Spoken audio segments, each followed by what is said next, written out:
As the Israel Hamas war entered the 12th day, here are the major developments so far. British Prime Minister Rishi Sunak stressed the need to avoid further escalation of violence in the region.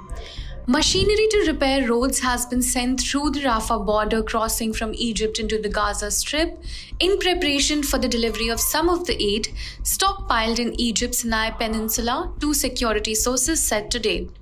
Riyad Mansour, the Palestinian ambassador to the United Nations, passionately underscored the critical issue at hand, stating that international law does not permit the commission of massacres, yet Israel's action in Gaza are characterized as daily acts of mass violence. He highlighted the distressing toll the conflict has taken, citing the loss of entire families and attacks on essential infrastructure like bomb shelters, schools, hospitals, residential buildings, and convoys. The Israeli military said today that at least 203 people are being held hostage in Gaza after the Hamas attack on October 7.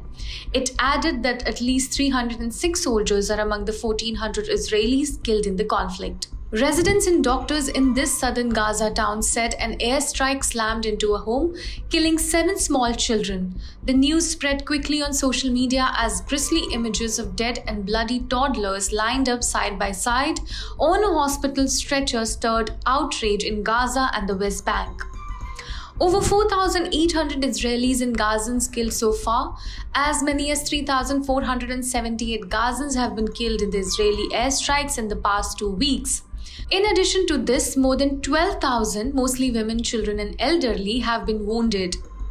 Meanwhile, in Israel, over 1,400 people have been killed in the Hamas attack on October 7th. Amid the ongoing Israel-Palestine conflict, the US Secretary of State Antony Blinken said today that America is imposing new sanctions to counter Iran's ballistic missile and drone programs. A massive blast at a Gaza hospital killed a huge number of Palestinians, wrecking an emergency diplomatic mission by US President Joe Biden, who backed Israel's account that the explosion was caused by militants and not by Israel. Biden arrived in Israel to show support for its war against Hamas, but following the explosion at the hospital, Arab leaders called off the second half of his itinerary, a summit with Arab neighbors in Amman. Thank you for joining us for this special update. Stay tuned as we continue to bring you the latest developments in this complex and evolving situation.